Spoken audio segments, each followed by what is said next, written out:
share it once you have it. Yes, just a second. Let me the YouTube link. Let me.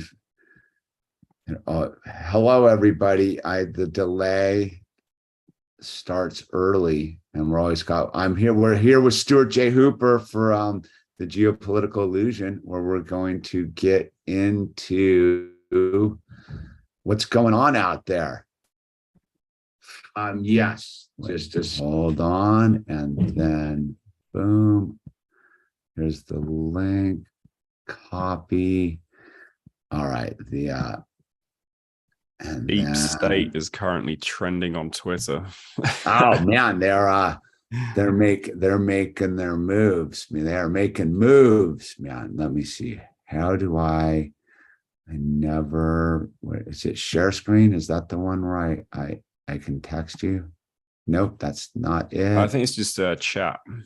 It's chat. It's the chat one. Mm-hmm. Where's the chat, dude? There it is. All right. Here's the link.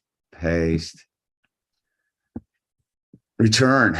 Okay. Bam. That is I believe that's the link for the show right now. All right. We got chat. Free as a bird. Harry Hobo, dude.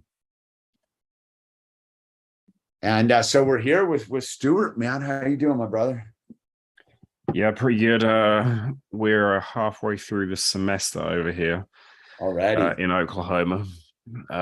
So been very heavy on the teaching for the last couple of months, but now I'm getting back to doing the PhD stuff and getting back to writing chapters.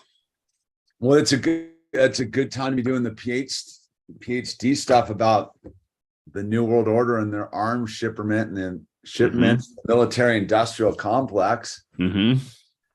I mean, where do you even start? Do we start with hold on.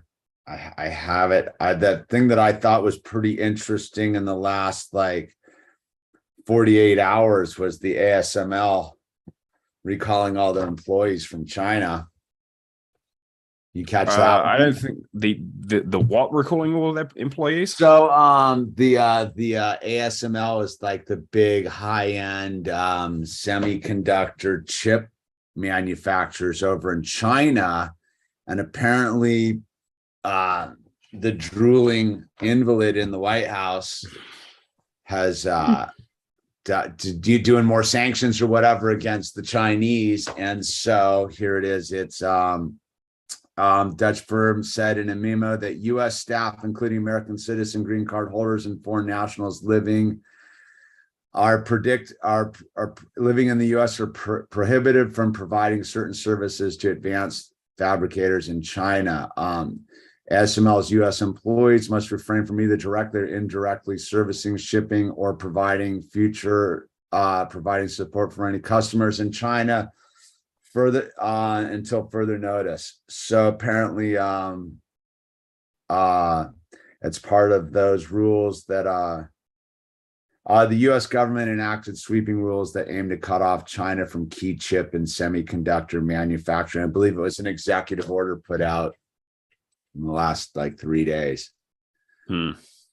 So that's I think it's been a case of the smoke screen going on in the wheat fields of Eastern Europe, which are status quo from what I can tell, to really cover the tracks of what's going on over in Southeast Asia. Yeah, the whole computer chip industry is a very big thing, and we saw that. One news headline I did see was Biden signed another executive order prior to this one, which was trying to do something to generate computer chip manufacturing in the United States. So changing rules and regulations with the idea of making it easier for those companies to come here and produce those things. This ultimately is all coming back, as you already mentioned, to the central question of my research, the military industrial complex. Because when you look at anything like these advanced jets, these things are computers with wings. You look at a car today, it's a computer on wheels. So being able to control where computer chips are manufactured is incredibly important. But something else you alluded to as well, let's say the facade of what Joe Biden has over the past couple of weeks really rapidly crumbled and is now, I think, in its weakest position so far throughout his presidency. You can now find extensive critiques of Joe Biden from the left. I'm talking Washington Post, Saturday Night Live, the idea that Biden is running the country, the idea that Biden is in control of everything that's going on here. This is no longer an image that even the left can maintain. The gaffes, to put it politely, this has now reached the point where even the left can't deny what's going on here. This is clearly someone that's not in control of the government. And I don't think there's ever been a better example of a president that really illustrates elite theory and how the government is not what you think it is. Oh yeah, I mean, I've always figured it was a rope-a-dope anyhow. I think it's, they're just trying to swing the pendulum back so they can buy enough time to put their this guy will solve the problem in there to assuage the other half of the country so they can really clamp down. I mean, it's a joke at this point, but I mean, I don't know whoever took the drooling invalid seriously anyhow. Like from Jump Street. When you have the Washington Post coming out and attacking you now, this is bad. This is not looking good. I think the chances of him running for a second term are lower than they have ever been. Well, I'm not even convinced that's the price point to look at. It's, when I remember making videos in 2019, right, and just being like, what is going on with these debates, right? Because the debate started right at the end of 2019 going into 20, right? And I was making all sorts of crazy videos, and I would live stream and be like, what is this? This doesn't make any sense. None of these people make any sense, right? And then the coup happened, and that got just squashed, like right when everyone was sort of eyeballing that the whole debates weren't making any sense to anybody, right? With who they had put up there. And then here we are with the perfect deep state decoy. It's got all the right wingers. Like, look at that guy. They're focusing on him, but it's always been it's what we talk about here constantly is that's not the target. Mm-hmm. Yeah, and unfortunately, I was talking to my PhD advisor the other day about this. The term deep state has now been maybe eternally tarred with the Donald Trump brush. So now if you mention deep state or this idea of a permanent state, which has very legitimate academic roots within legitimate study of political systems, well, now if you mention this, well, you just must be a Trump supporter. Do you deny the election? Do you think vaccines are bad? Do you believe in the little green men? Right? It just becomes a tirade of attacks. It's the same position of conspiracy theory at this point.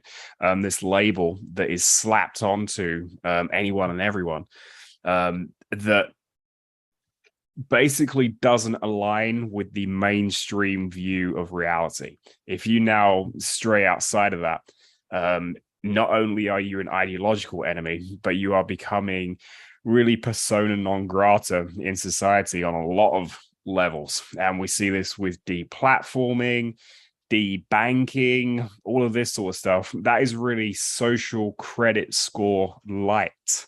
So it's not the explicit system that the Chinese have, but it is a system of social control, and it's pushing people to go and only think in certain ways. And if you step outside of these lanes, well, we've immediately got these brushes to tar you with, to try to delegitimize what you're saying.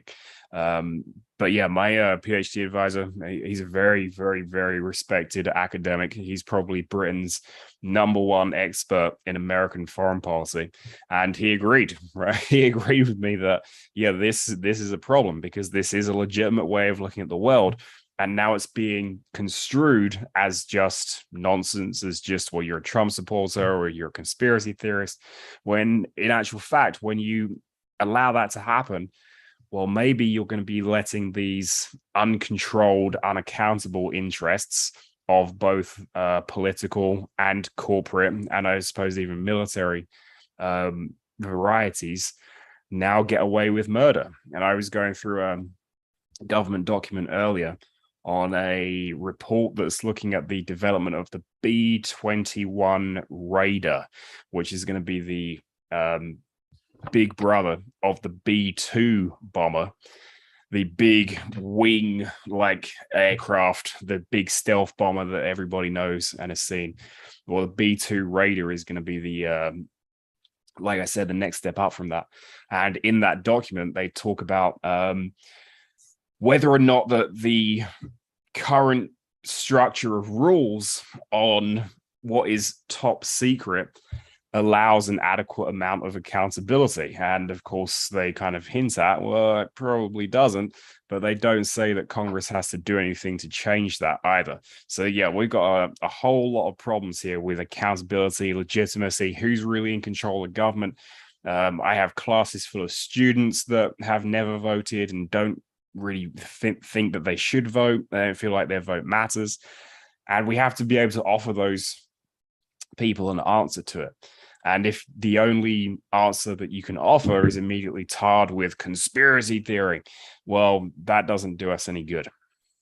Well, it's the interesting thing, right? Is as we who are these harbingers of the alternate thing, which are labeled that, I mean, they're all in on it, right? Like, I mean, the orange man is the prime example of the globalist shill, right? Is and I don't get how people can't look past it. Is, I mean, he shuts down the United States in compliance with the rest of the world. Like, he's the guy who pushed the sauce forward. Like, so this weird thing that, like, where I think one of the weird rope-a-dopes is to go, that dude's calling it out when that dude it is literally it. From what I can tell is and I don't mean that, you know, he's just another shill, but like the fact that he's like the harbinger of or the poster child for the conspiracy theory is laughable, because he is the conspiracy. Like, yeah, there's one. Let me see if I can find it. I mean, one. Sorry, go ahead. Well, you look for that. It's again is nobody's paying attention. I mean, she's speech out of China the other day was pretty much like beyond saber rattling.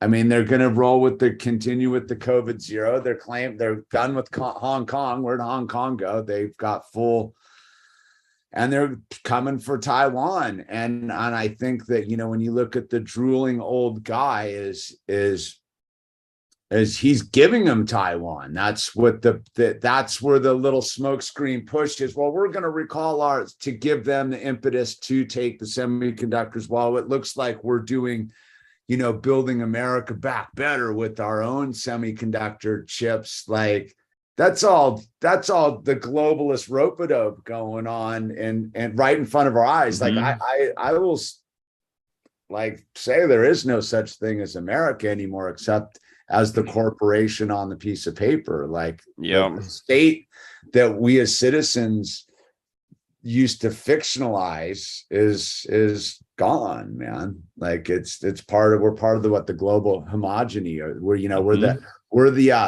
the blue team versus the red team, I guess.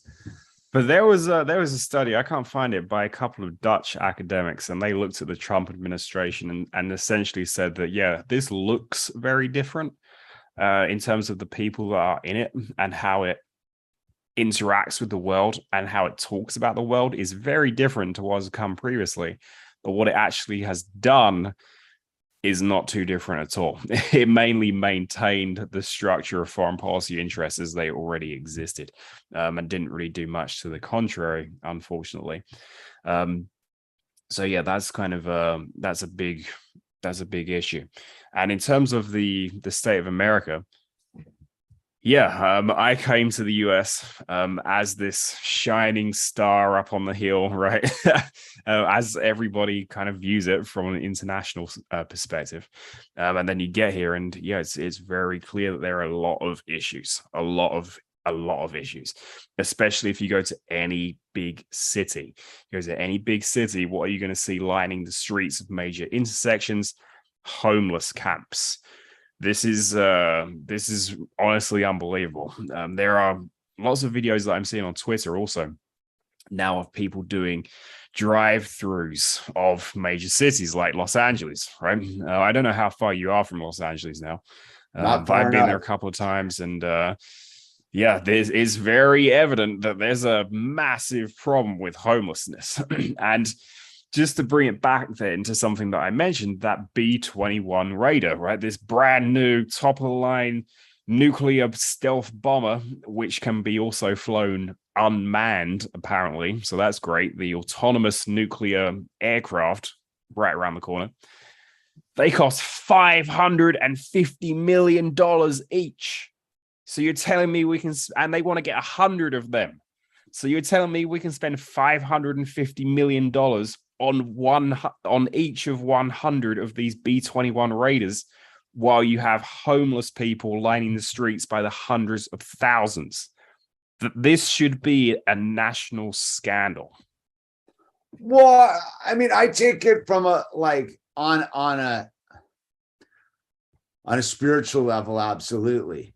On a realistic level, is like that. To me, it's the reason that they're there is to it's look at this, is these are all expendables, man. And it's super it comes across as harsh, but like if you really want to get to the thing, you're going to have to put the mangy dog down. Like that's the bleeding heart nature of how they get away with it, right? Is they're going to give you enough bleeding heart issues where you, as an empathetic, spiritual, God-loving human being, can't really look past that and not be like, hey, wait a minute, that ain't right. But like, that's the trick, is be like, they picked their path, they signed up to be the fodder of the tent encampments, and that's where it's a brutal chapter of the whole thing we're in. I mean, look at what I thought was fascinating for me in that nature was the partial, what did they call it? The partial activation, right? Over there. And Putinville, dude, is the partial activation, right? Well, all of a sudden you had what were your middle class of conscription age men fleeing for the border, right?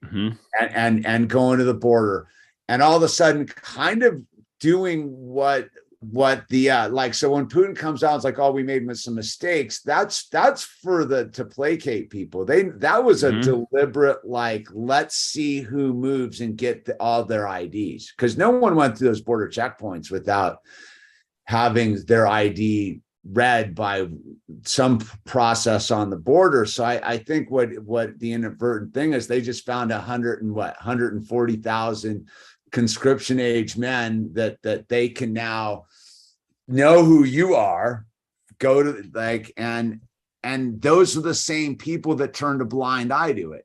right? The only reason you ran at this point is because you didn't have, because if the smart people got out early, if you were 23 and you were paying any attention, you split from Mother Russia probably sometime in April.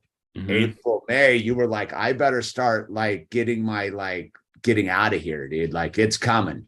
Or you just sat around going, it ain't gonna happen to me. And then all of a sudden they flip the switch and all the rats scurry for the border, and then they know who you are now.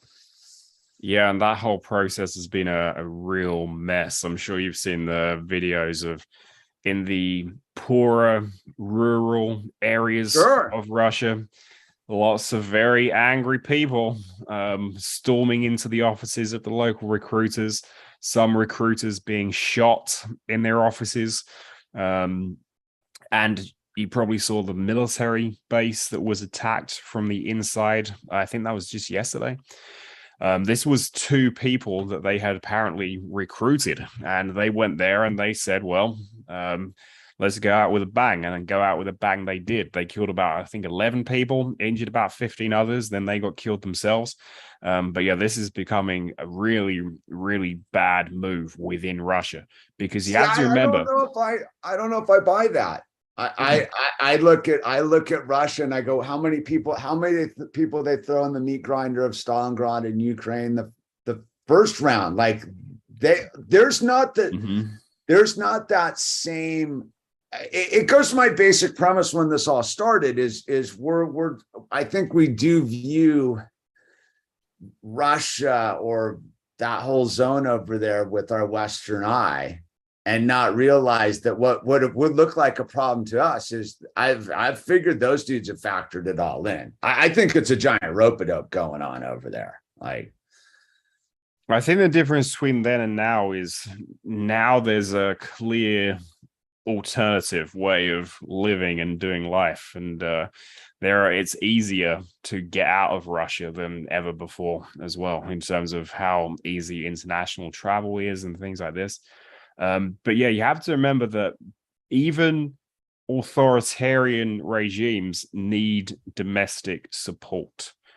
All right, if you do not have domestic support, your regime will crumble.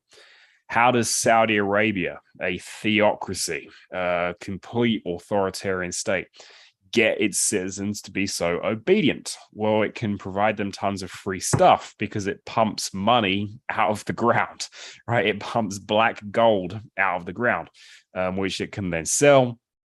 And it uses all that revenue to give its citizens a hell of a lot of domestic benefits, financial benefits.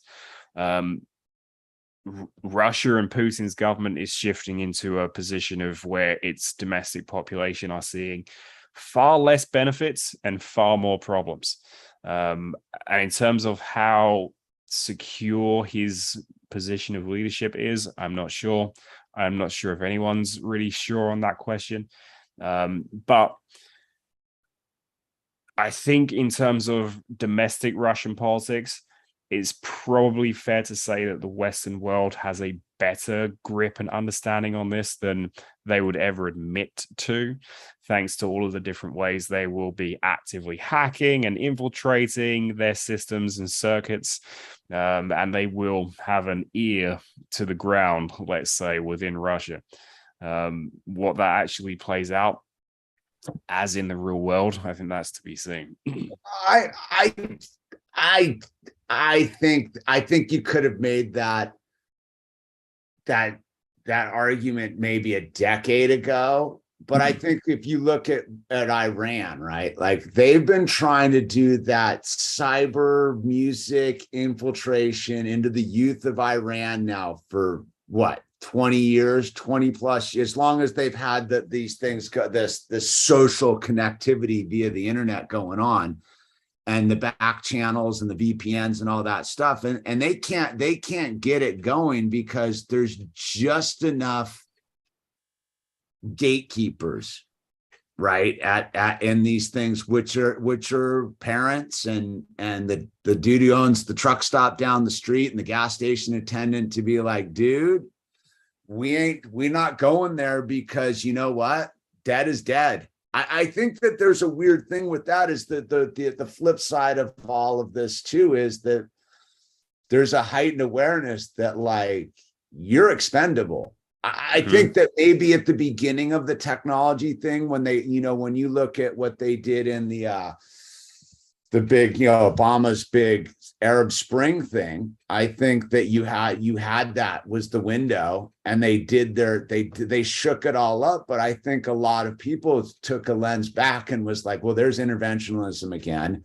We didn't really come out on top of this as your regular people. In fact, our situation's worse now with this situation. I mean, you seem to get a little bit of trickling out of Tunisia, and it's not any better than before they flipped the switch over there, and that was their big like hallmark of like what was going on, and that spilled over into Libya. And I mean, look at Libya now. I mean, they can't keep a ham sandwich together over there.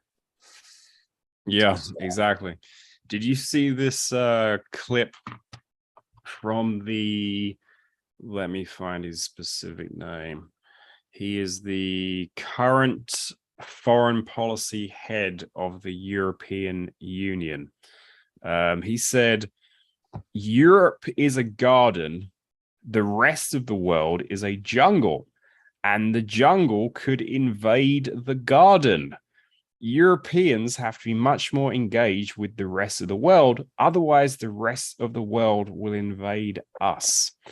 So this is a current serious member of the European Union, espousing rhetoric that you'd think may have died a death with the imperial empires of old, but still very much the same. And the question that we might have to ask ourselves is, to what extent did the Western landscaping of this global jungle, his words, not mine, how well did that go in Libya? How well did that go in Iraq and Syria and Somalia and all these other places where the Western garden has intervened? Does it look like a beautiful garden in these other places? Not really.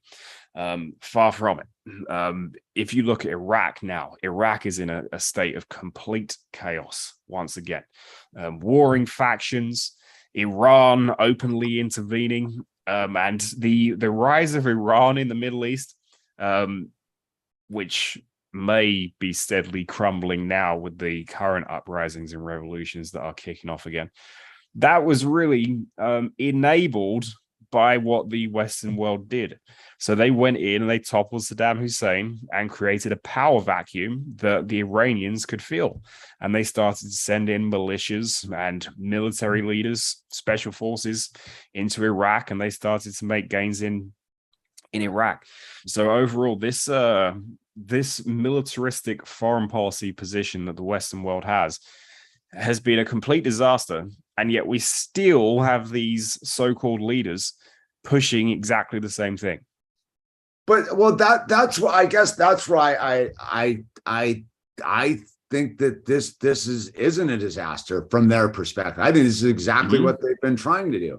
I think it's a disaster if you're a dad in any of these countries with a wife and some children. It's a total disaster. But if you're some elite military industrial complex, globalist, eugenics, World Economic Forum type, this is exactly how it's supposed to be going. And I think that that's where people need to wake up. Like it's like, even we got Evie over here commented, it's Ukraine is offering a path to surrender for Russian conscripts over Telegram, even monetary incentives for equipment. Of course they are, because the Ukrainians are getting smoked like meat grinder. I mean, I don't know how reliable some of these numbers coming up are, but supposedly like it's like 100K Ukrainians out, there's 600,000 army, and hundreds of thousands wounded, and the numbers we're not getting, and where people I don't think quite grasp what is Ukraine is these are places that historically have absorbed huge levels of casualties, and they take it in stride. I mean, you're talking about it. You know, what was the numbers in the Ukraine in World War II were like millions.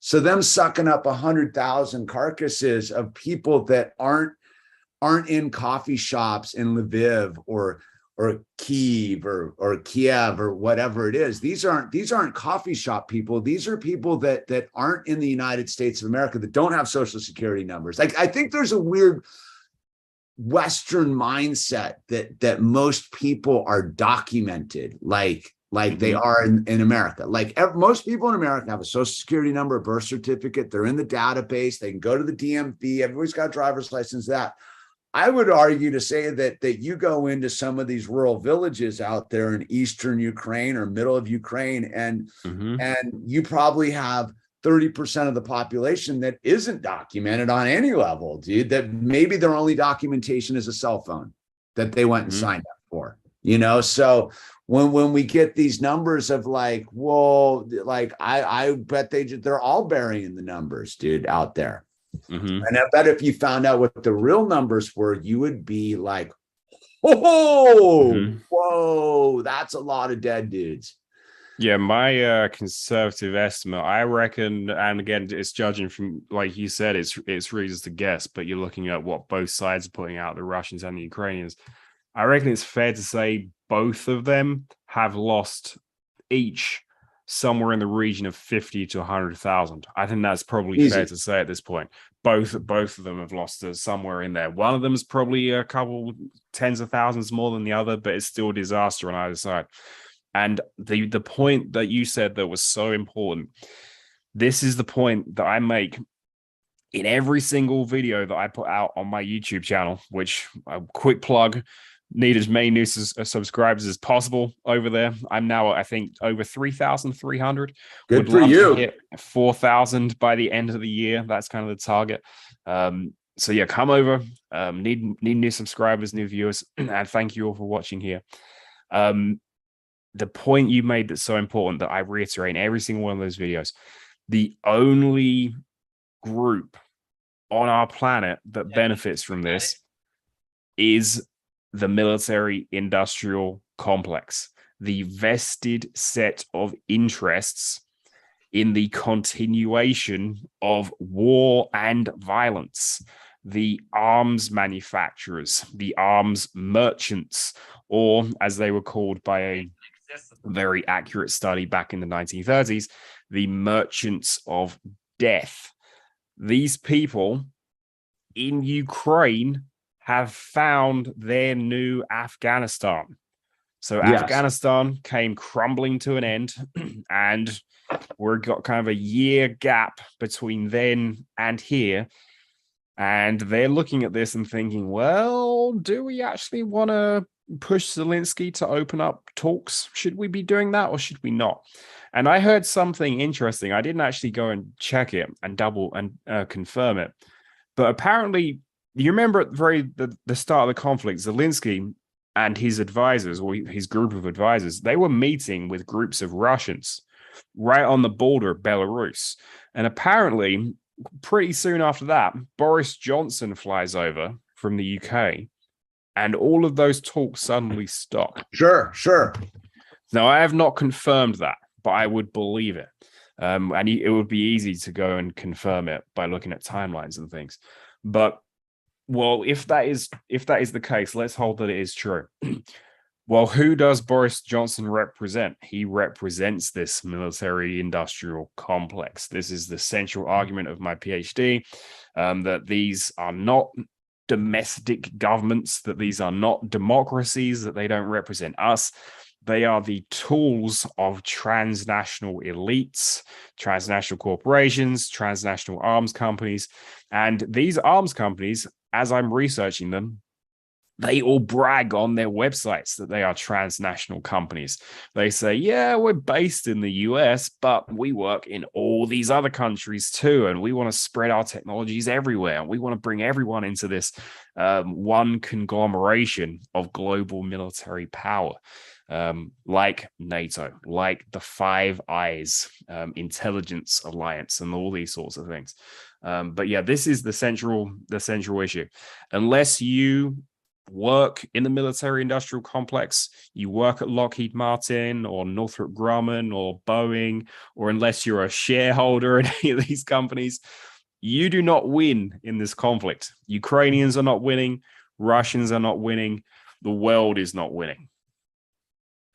Well, I mean, that's where I think that the deep dive on this thing is a little bit is we talked about this last time, is one of their genius moves was to gut the anti-war movement of the United States. And if you had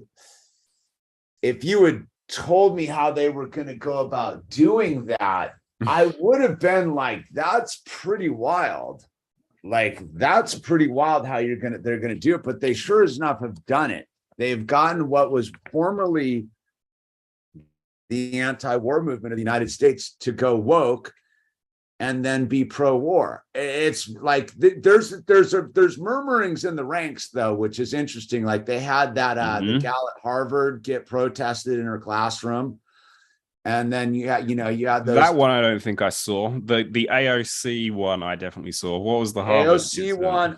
There's the gal who's one of the big hustlers of the whole thing. She was I don't know her name. She was teaching it, and they came in and protested her class, like in her class, like at Harvard, were like calling her out as the warmonger she was. But this is an anomaly when, I grew up in the time of the plowshares and all. Where are all of these people that used to climb over the fence and do that? It's a genius move what they've done, because at the same time they got people chucking stuff on the Van Gogh, when that is obviously people just wanting to like do our installation art on their own, dude. It's sad. Yeah, if your primary concern of political battle, let's say, is identity politics, I hate to be the bearer of bad news, but you have been led down a path of failure, and a path that has put in all of your efforts in completely the wrong place. Very few academics are willing to say this, are willing to state the truth. One of the only other ones that does is William Robinson. He actually identifies straight up as a socialist, right? He actually comes out and just says, I'm a socialist. I think socialism will work. I mean, good for him. But on that level, he's essentially saying, this is nothing about race or gender. This is about money, right? That is what his central point is.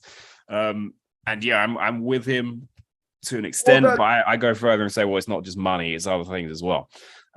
But just last night, I was looking at exactly this issue with a brief examination of Northrop Grumman. So this is one of the big 5 defense contractors in the United States, but it is a transnational corporation. On Northrop Grumman's website, they talk a lot about all of their most advanced military technologies, how they're really good at killing people, ultimately, right? If you really want to boil it down, what do these companies do? They are in the business of figuring out better ways, more efficient ways of killing people. Well, also on Northrop Grumman's website, you can find over 170 individual stories from their employees.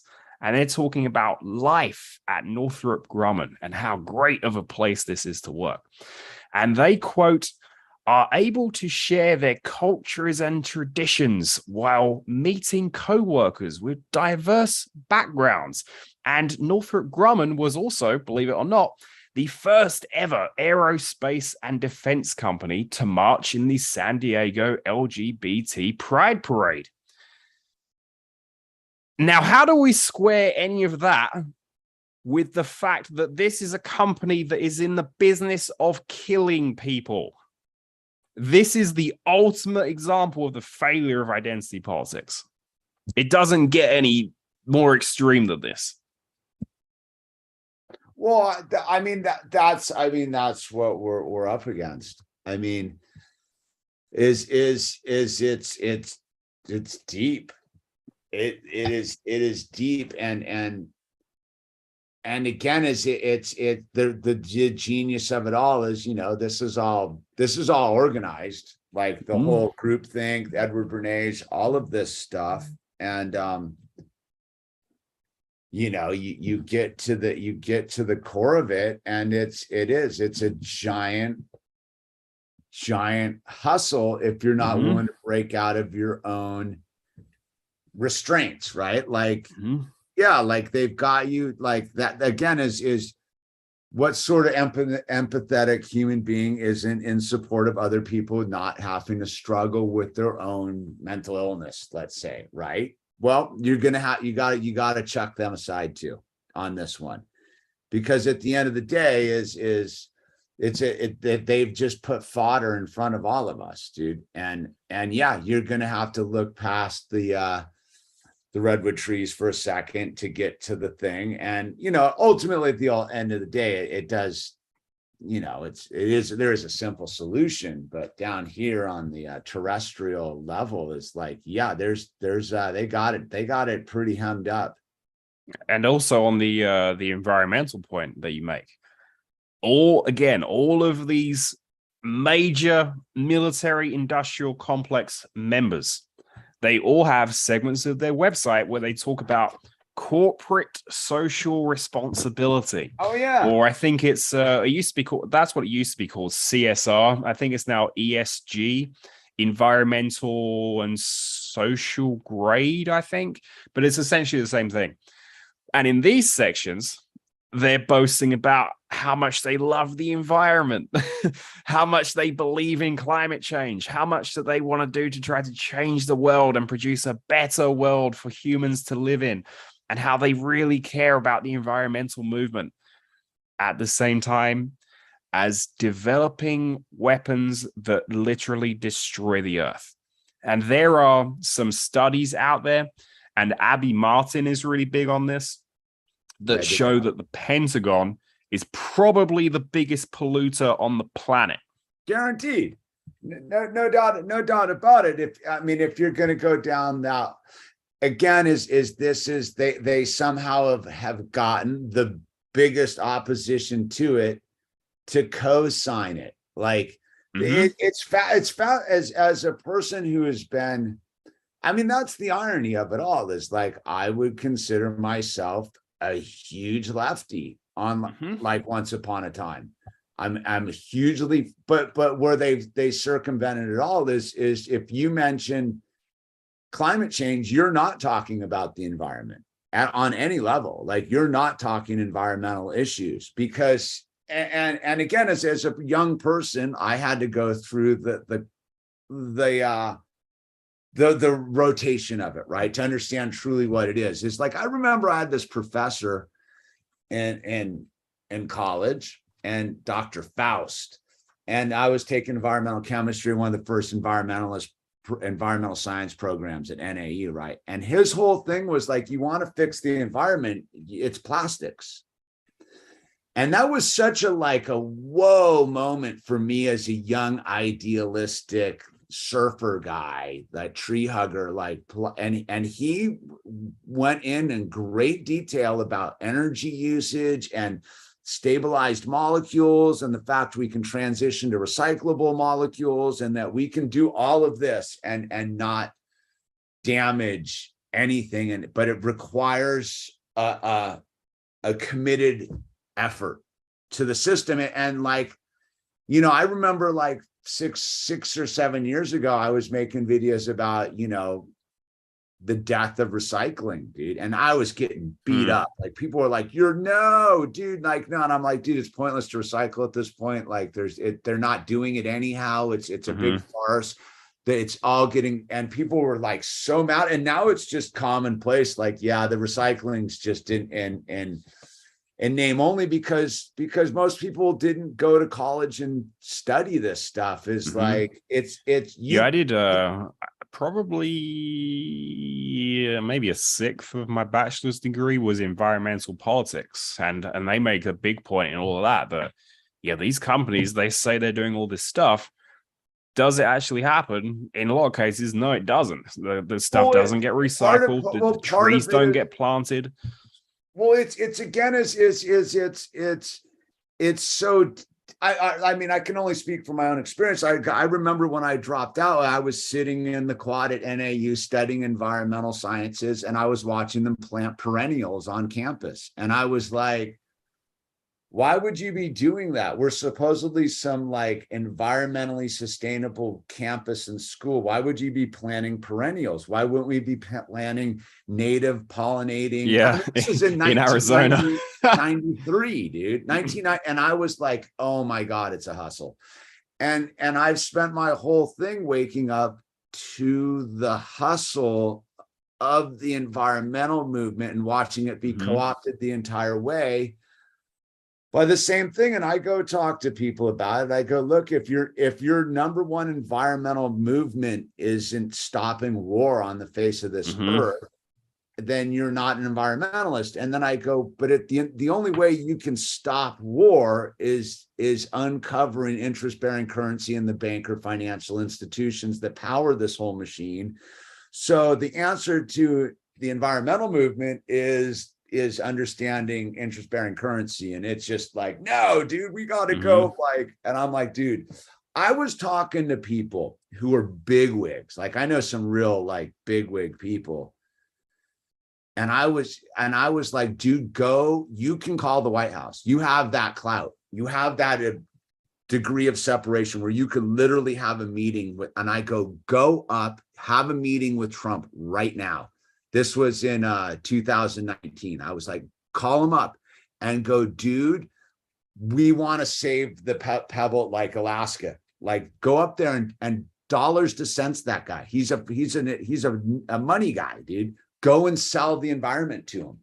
He'll listen. He'll take the meeting with you. And they're like, no. And I was like, dude, like, you aren't what you claim to be then, because the only way we ever got anything done was by convincing the corporations to back down, right? Like convincing them that it behooved them to save that wetland. They didn't have an intrinsic value in it. They needed it for marketing. Like, that's the thing, is like, if you don't go and convince them that it's for their bottom line, which is marketing to the dum-dums, dude, you're not going to save the wetland or the forest or whatever it is, because they have immense lobby power. Yeah, you can go jack them up at the United States Forest Service office and do all sorts of crazy stuff on the street level. But at the end of the day, it's not protesting. It's filing paperwork. It's getting legalese on them and beating them at their own game, which is, you know, where we're at. I think the one interesting tidbit I've seen recently is the on that level is the Starlink deal with my least favorite con man, Elon, right? You know, and that's all a hustle. Like, people are like, that's all him. He's either getting pinched or he's hustling. Yeah, I think that was a really strange thing for him to come out and say publicly, because that's not a good look. Like, hey, I need more government money, please. I need more taxpayer money. I need more from the Pentagon. Well, it obviously he's doing one where it, like, he got himself boxed in on this Twitter thing or something, like, and he's like, and like, the No Agenda guys did a pretty interesting thing on him the other day. Was like, they're going to label him as a Russian agent with the emails between him and Putin that he doesn't want to disclose in court on the Twitter thing, and he's trying to like. But again, I think it's very interesting on just that level of like, it's so many layers removed from the show in front of us, that we got to pull the lens back and like go, okay, you know what, they're gonna chop each other up in the wheat fields. Like, that's not where the real battle is, dude. It literally is the a-hole who's got his kid in AYSO with your kid, who is the minion for Northrop Grumman. Like, that's the dude. And that dude doesn't want to give it all up either, man. So I think it's the plantation mentality. Yeah, and Northrop Grumman, they have again something else they publicly boast of on their website. They operate in all 50 states. All 50 states. Major American banks do not operate in all 50 states. Why does the military-industrial complex do this? Well, it's trying to co-opt every single political faction, every single political ideology to believe in the lies that it sells. So yeah, this is the reach of this. It's extremely wide. It casts a large net, and it tries to bring a whole lot of people into its way of thinking about the world, which is not a good way of thinking about the world. On a certain level, right? What is it? Pragmatist is I don't know if that's right on this, is where I think they're doing the most damage is the fact that we're resisting it. And don't get me wrong, like I'm not into it, but I think at this point, as an American, especially an American citizen, or even you're a British citizen, same for you, dude. If you're a Western European or you're any of these Western nations, is to stop pretending and be like, at this point, we're in. Like, we are those who do that. And we're going to have to clean it up on a different level, is like, we are the military industrial complex. The military industrial complex does not operate without us. And yeah, we as voices against it, we're factored into that thing. It still knows that you're going to go flip on your MacBook and get in your car and, you know, get your books written out of our printing presses with our ink on, and you're not willing to go back. You're not willing to go back to the thing, right? So we're going to be busy rebelizing stuff. And I think at this point, where we've caused immense pain, and this is a really kind of sick perspective of it, but like, where we're causing immense pain around the world is convincing people to push back on it.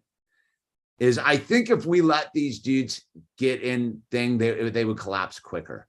I think their whole power is based upon our resistance globally. And it's just to pull the judo move, right? And just like use their energy against them. Like, you know what? Here, come set up your stuff over here. Like, you don't need to bomb us. Like, here, like, take your stuff. And in fact, you know, you look at like that big thing that was going on in Ecuador, right? Where they locked up the dude in New York on house arrest reporter, and Exxon was down there in Ecuador, and the whole thing. The reason that they were so grim with what they were doing is the resistance mentality.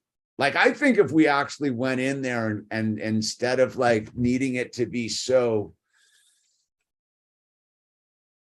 hostile, we might actually not have caused so much environmental destruction.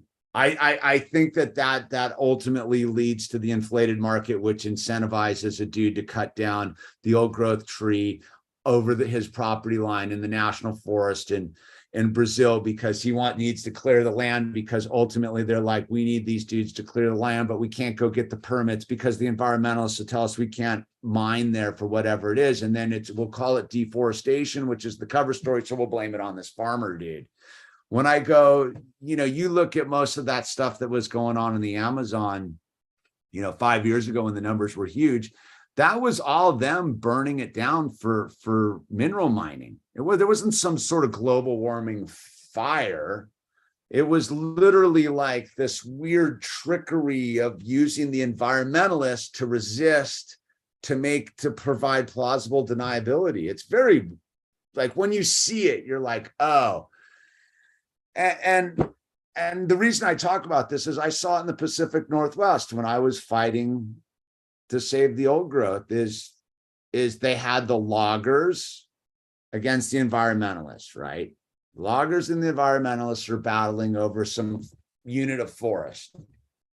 But at the end of the thing, no one's paying attention to the fascists, which is the government and the corporations working together to get us to fight them up. If the loggers had as much investment in saving the forest for sustainable harvest as we had for stopping them for cutting it because it's unsustainable, right? Like I used to try to inform. I go, look, man, that's why I left the environmental movement, because I would talk to these what would be Antifa people now and be like, look, dude, like the loggers should have towns paved of gold, but they're living in poverty too. Why is that? If this valuable resource is leaving this forest, aren't they ultimately short-sightedly cutting down their thing? And the reason that they're doing that is because we're their target of like, F those guys with their like black hoodies and their, their face paint and their, their microbrews. Those guys can suck it, instead of us coming and being like, look, dude, we got a better deal for you, man. We got a way better deal. We're going to harvest this forest, but we're going to do it in a Pacific lumber kind of way.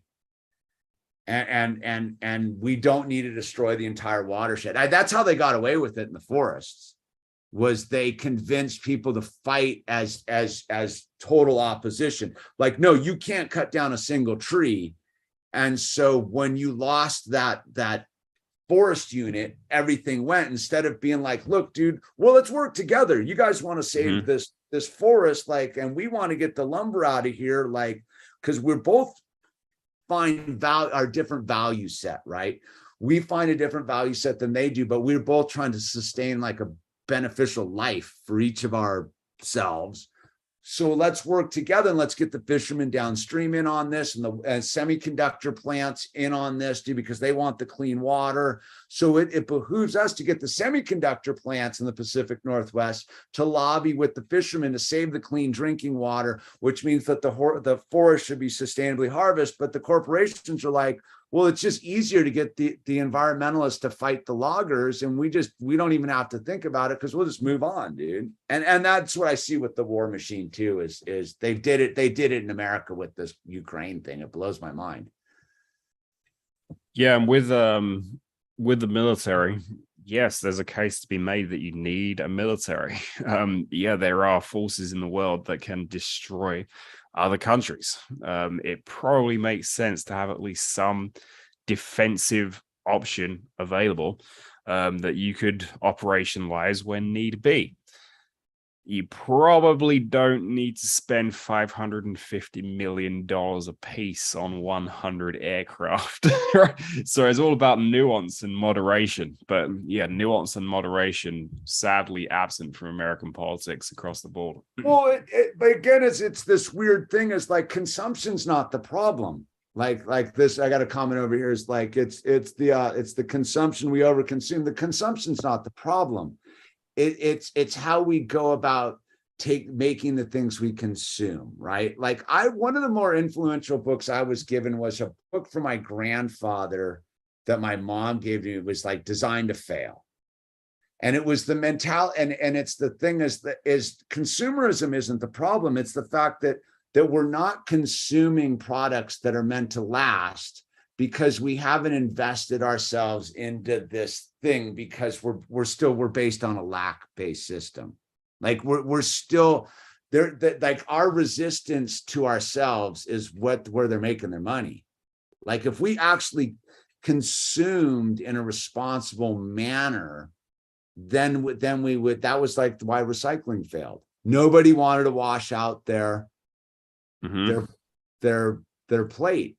Nobody wanted to actually like commit to the path. Consumerism wasn't the problem. It was people didn't want to do any of the work required to make it work, which was how the corporations were going to make the incentive to reinvest it back into the system, which was going to like make it loop up. I don't buy into the thing that you're going to get out of this loop by stopping that's intrinsically human, is to consume. Like that's what we do. We're consumers. So it's so that mentality that's going to stop is part of the problem. Like we're not looking at ourselves. We will consume. Like again, look no further than most of these ancient cultures that inhabited these places. They consumed themselves to like from one place to another, man. Like and with nothing, with rocks and sticks. Oh my. You know? Yeah, and in terms of the future though, and where this is all going,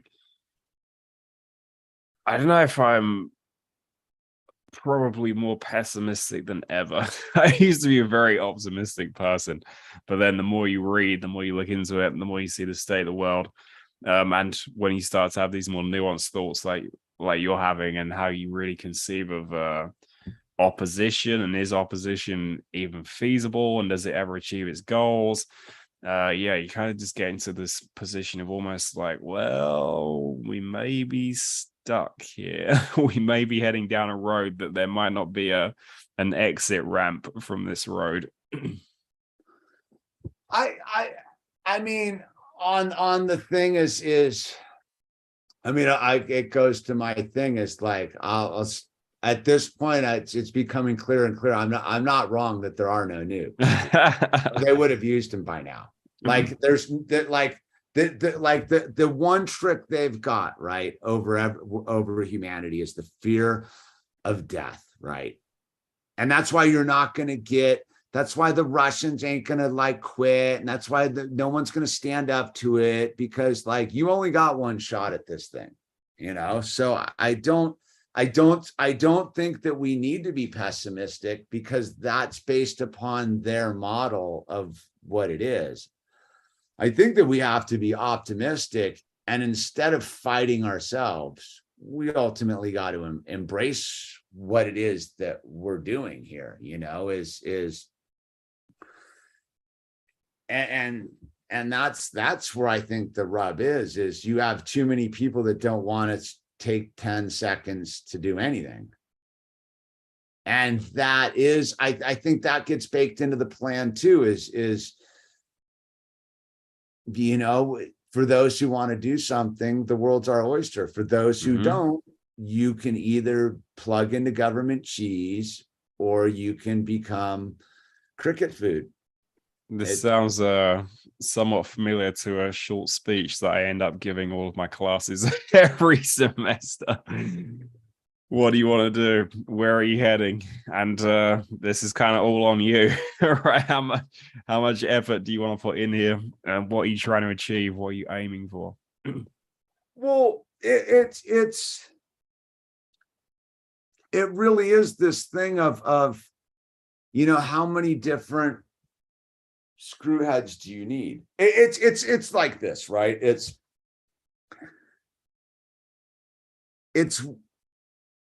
the fact that like the interesting thing is your mind works in metric and mine doesn't, right? Like that's a fundamental problem we haven't figured out, is to be able to measure without conversion, right? So I read this trippy book some years back, and it was all about the standardization of measurements and weights and stuff, and how that was, I think I've got like a book on that around here somewhere. That was like one of the main things that they really like had to focus in on. Not that one, something different. Engineering rules. No, this was about how about global standard setting. Yeah. It was all about how, you know, in the beginning they would send out these, you know, these very specific weights that were sent out around the world, and how this thing of synchronizing weights to measure things was this huge issue to bring like people more in a non-confrontational stance throughout the world, so that you, when you gave a pound of food for something else, you knew what you were giving. So there was no debate from one county to the next or one country to the next. and it still seems to me is like one of the fundamental errors of still left on here is just something as dumb as that there's like 2 countries on this planet that don't use metric, and one of them is the great global police force, dude. Is no wonder we're having so much trouble communicating with the rest of the world. I don't understand how you measure something. I don't do metric, right? So like my scaling system is completely different than your scale. You're operating by tens. I'm operating on some abstract thing that got abolished once upon a time because it wasn't natural. It didn't come from anything real. It came from some arbitrary thing, which is you get into like, you know, like where I bump back into the thing with the obliteration of the stone structures around the planet. You know, I think that that's really what you look into some of the issues that are going on, like in Yemen. Like when you look at like Yemen was a pretty intact ancient architecture civilization, and they're rebelizing that. And you know, so you look at a lot of these stuff is I don't think that we'll ever get around it till we reestablish our longitude and latitude back to the Giza pyramid. I mean, just something as simple as that, because Greenwich is not the right place. You know? And you know, Karl Munch breaks that down very well. So I think that we have it is if you're the leader of the global empire. Well, but that's what I mean is I almost think that we're like, how they're getting away with it is these fundamental like lineups, right? Like tracing paper. We're like, our tracing paper is off a little bit, and we're tracing like a photo reverse thing, dude. And we're not going, hey, wait a minute, like our tracing paper's off. Who's running the tracing paper, which is the ultimate conspiracy? As far as I'm concerned, is yeah, and what are they giving you instead? The false left-right paradigm, the fake monetary system. I showed a video on that to my class last week or the week before last, and their minds were blown. Dude, if you money's just generated out of thin air, and it's loaned to the government, then the government gets more money to pay off that loan, then more money to pay off that loan, and it's like, what are we doing here? Well, it's the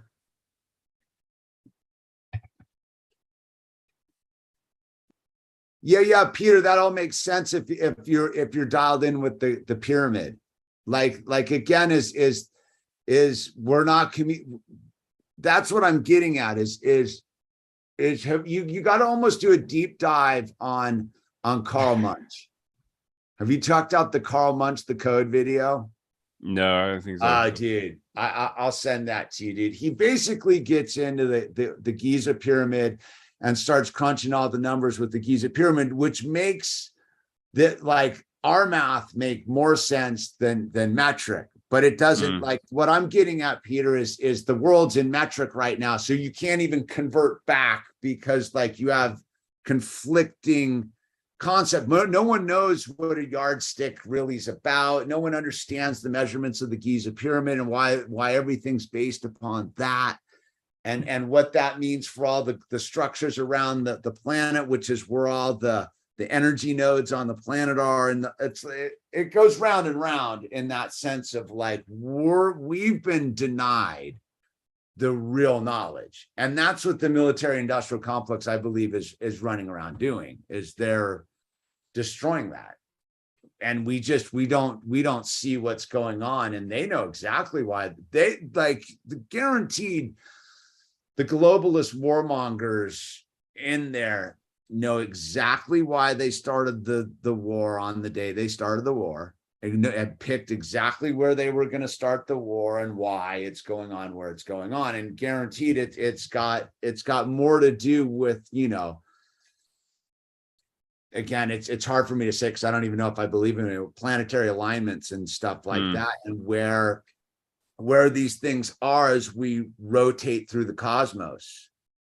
Again, is we don't even know if like like, and this is where like I bump into the thing with the globalist war machine, and the thing is like, yeah, they got us like focused on that, but like we're not even sure if we truly can trust the measurements that say that we live on a globe, like because the same people that are lying to us about interventionism and destroying the planet with bombs and vaccines and Monsanto are the same people going, dude, you live on a globe and don't ever question it, dude, right? Like, and that's such a like thing. And then they have their perfect counter narrative, which is like the Trump of discovering the realm. The Trump is the flat earthers, right? If the globesters are the system, the Trumpsters are flat earth. And then there's the rest of us who are like, no, we're just trying to basically say, we don't know. And we're subject to observation, and we will recalibrate based upon that these dudes are liars and these dudes are controlled opposition. And, that kind of brings us back to the first point I was talking about.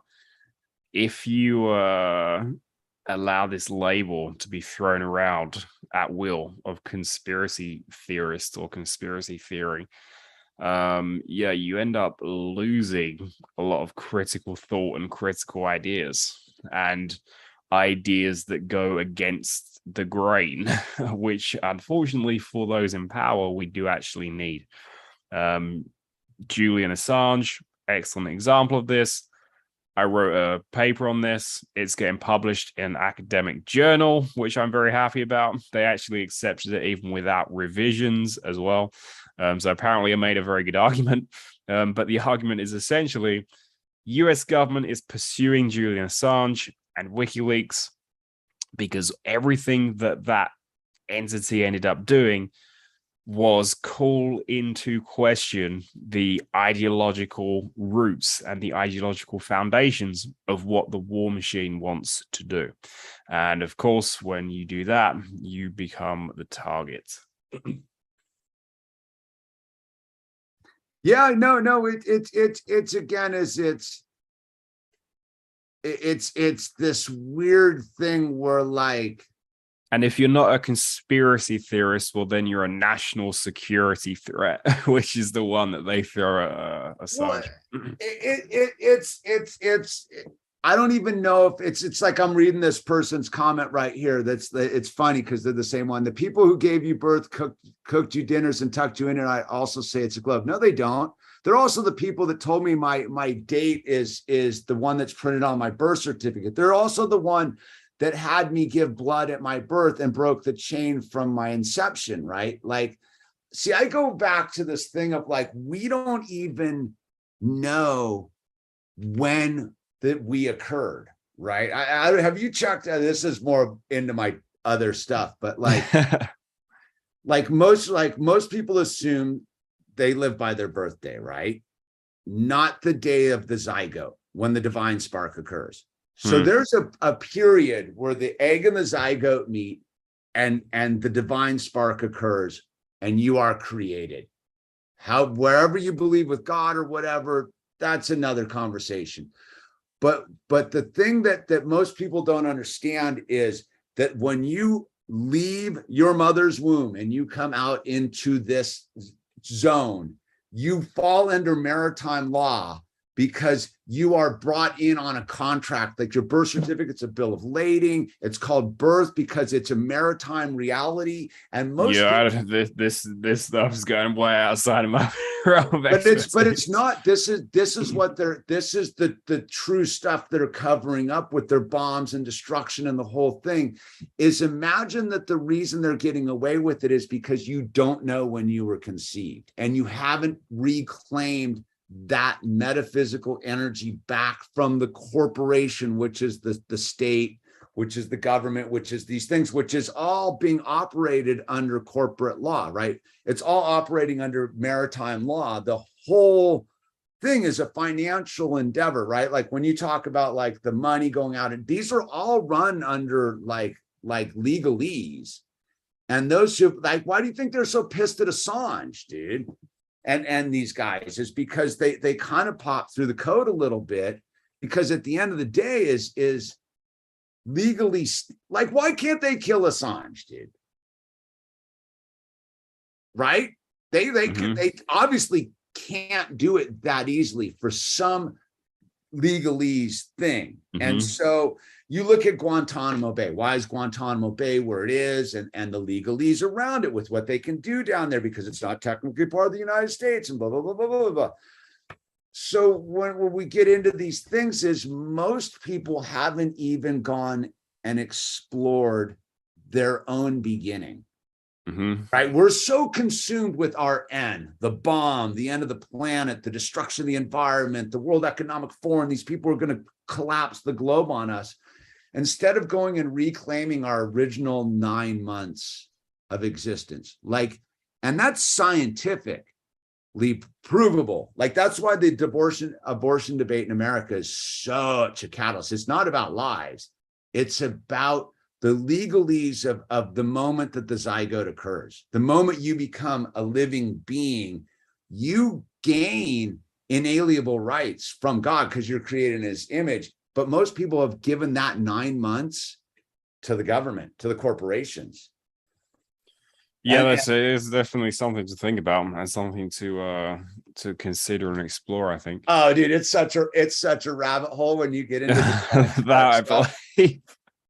Well, again, is that's how what they're operating on is ignorance of self, right? And so you were born a certain day, right? When you came in and the umbilical cord was snipped, right? Did your parents reclaim your placenta? You don't even know, right?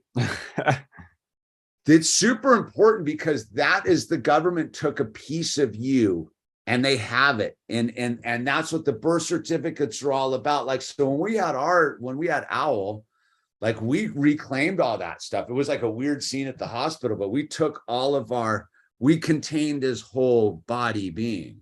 We never gave a piece of it to the corporation, though we didn't know enough to not get we were still in the system on that thing. But you can reclaim yourself and not be part of the system, metaphysically speaking, when you realize that there's 9 months of Stuart J. Hooper's life that you've never taken possession of. Think about it first. Really think about it for a second of the con job that is the birthday. And that it's the birthday, which is the birth where the boat is stored in the harbor. Jordan Maxwell gets all into this kind of stuff, but I'm just a layman. But the one thing that I've always tripped out on is that's the day that the mother should be celebrated. She did all the work. When you see your child born, you'll be like, oh, dude, why are we celebrating that? That's the one who did this. She birthed him, right? And his actual date of existence was 9 months before, when he came into right. And that's why they don't want you getting any of the fetal heartbeat monitors or the little ultrasounds. Dude, I got a picture of Owl when he's like a bean, it looks like a little bean. And then I got one where you wouldn't know what it was. It's like a blob of stuff in there. And then he's born. It is literally like his profile that you can see and be like, oh, whoa, that's him. I can see him now that he's alive on the planet with me. I can see it. That's why they don't want any of that stuff out. That's why they're monkeying with all that. It's not about a right and this and that. It's about covering up this thing that the whole military and corporate industrial complex is basing its power on. That's what everyone needs to figure out. You don't have to go join the war, man. Yeah, with that, I'm going to have to head out of here. Okay. But we can end with a positive note on those lines. Yeah, dude. No. Which is the US military is currently facing a recruitment crisis. Sure. So this seems like we can end on a good story at last. The first time we've probably ever been able to do that on this show. But we can end on a positive note in that the youth are seemingly finally rejecting the military. And I think it was Einstein. He said the pioneers of a warless world would be a youth that refuses military service. And I haven't actually found a single American, young American at least, that has joined the military because they just love America and think it's the best thing ever. They do it to get all of the benefits that come along with it. Sure. Well, sure. There are other ways to get these benefits, everyone. You don't have to sign up to the military. You don't have to give your life away to this. But dude, once you do the military service, you become a contract. You get like $3,000 a day, dude. Like that's the retirement plan, dude. That is a career path, a ski boat, the whole nice suburb and the gated community, dude. Like, do your 5 years as the slave to the government, and then you can come out and join a private military contractor. Brilliant. Yeah. Just what we need more of. Well, it's that thing. Gunler, I hope I got enough. I hope I put Stuart in the lizard cage. In that sense. So, dude, I love you, brother. We should do this more often because it seems like things are moving at a rapid clip, dude. And I'll be able to do this far more often next year. I just really have to wrap up this PhD stuff. Well, you let us know. We'll buy one of these books you're writing. Yeah. All right, Stuart. Good night, brother. Yeah, good to see you, Hamish. Appreciate it. Fun as always. And do send me the pyramid thing. I'll send you Carl Munch's right now. Yeah, as an avid Ancient Aliens watcher, as a bit of an intellectual break. All right.